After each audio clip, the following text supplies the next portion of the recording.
Hi అండి. అందరికీ నమస్కారం. ఇక నుండి ఫోన్‌పే మరియు గూగుల్ పే వాడేవారికి మరో కొత్త శాఖ అనే అప్డేట్ అయితే రావడం జరిగింది.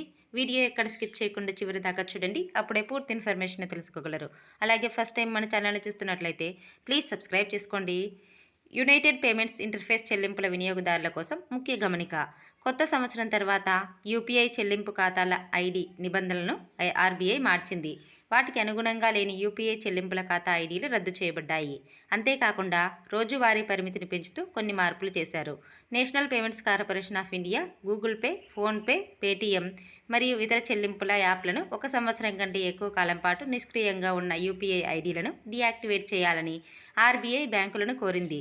యూపీఐ లావాదేవీలకు గరిష్ట రోజువారీ చెల్లింపు పరిమితి 1,00,000.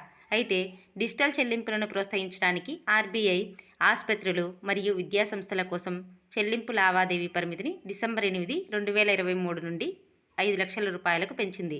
ఆన్లైన్ వ్యాలెట్లను ఉపయోగించి 2,000 కంటే ఎక్కువ నగదు వ్యాపారి లావాదేవీలపై మాత్రమే 1.1% ఇంటర్చేంజ్ ఛార్జీలు చెల్లించబడతాయి. సాధారణ యూపీఐ వినియోగదారులకు ఇది వర్తించదు. యూపీఐ చెల్లింపుల వినియోగం పెరుగుతున్న కొద్దీ ఆర్థిక నేరాలు పెరుగుతున్నాయి. దీన్ని అడ్డుకునేందుకే ఆర్బీఐ మరో కీలక నిర్ణయం తీసుకుంది. ఉదాహరణకు మీరు మీ ఫోన్పే నెంబర్ నుండి మరొక కొత్త ఫోన్పే నెంబర్కి మొదటిసారిగా 2,000 కంటే ఎక్కువ డబ్బులు పంపితే డబ్బు వెళ్ళడానికి 4 గంటలు పడుతుంది. ఇది ఎప్పటి నుంచి అమల్లోకి వస్తుందో స్పష్టత రావాల్సి ఉంది. ఇప్పటి వరకు మనం ఏదైనా కిరాణా దుకాణంలో యూపీఐ చెల్లింపులు చేయడానికి స్కాన్ చేయాల్సి ఉంటుంది. దీనితో పాటు నియర్ ఫీల్డ్ కమ్యూనికేషన్ సహాయంతో చెల్లింపు సౌకర్యం ఉంటుంది.